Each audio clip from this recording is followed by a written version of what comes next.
Realistic environment. Excellent sound design.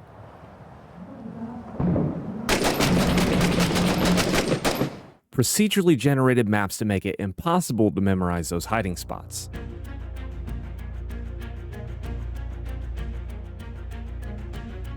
Absolutely terrifying corners.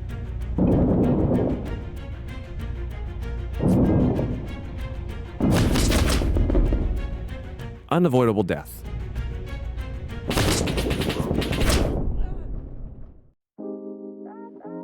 It's no secret that 6 Days in Fallujah is a very difficult game, and I don't just mean difficult, I mean downright impossible. You are not going to survive as a solo. And, they just made it worse. They added night mode. But this isn't the typical put on your quad nods and see everything kind of night mode. This is a, hey, we're going to use the tactic back from the World Wars to light up the sky with flares for a little while, and then it's going to go completely dark. It's that kind of night mode. So the impossible game just became more impossibler? Night mode brings an entirely different level of difficulty, and I absolutely love it. Because here's what happens. The flares go up, they burn for a little bit, you can see things around you, you've got good visibility, and then luckily, all your weapons have a flashlight attached, so you can at least see for a short distance ahead of you, but it's certainly not going to help you see those rooftops very well.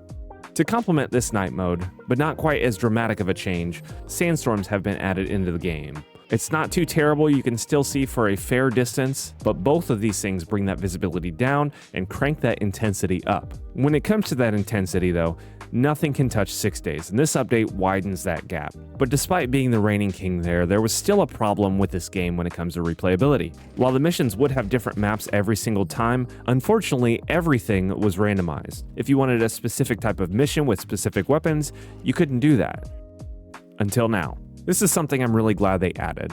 This on screen is a feature called Wargames, and it's a great addition for me. With this here, not only can you select the map and time of day, you can also use this to select your loadout, which is great because honestly, sometimes I just want to grab the 249 and just throw some lead down range. Now I know I'm not going to survive that, but it's still a nice thing to have. But this little feature here also comes with a bunch of other customization options. You've got map choice, time of day, weather, which are of course pretty standard, but also since it's a procedurally generated system, you've got these sliders here to determine how many buildings there are, how tight the spaces are between these. You can also adjust the AI difficulty from certain death to why would I ever think this is possible? And that way you can hop in and lose almost immediately.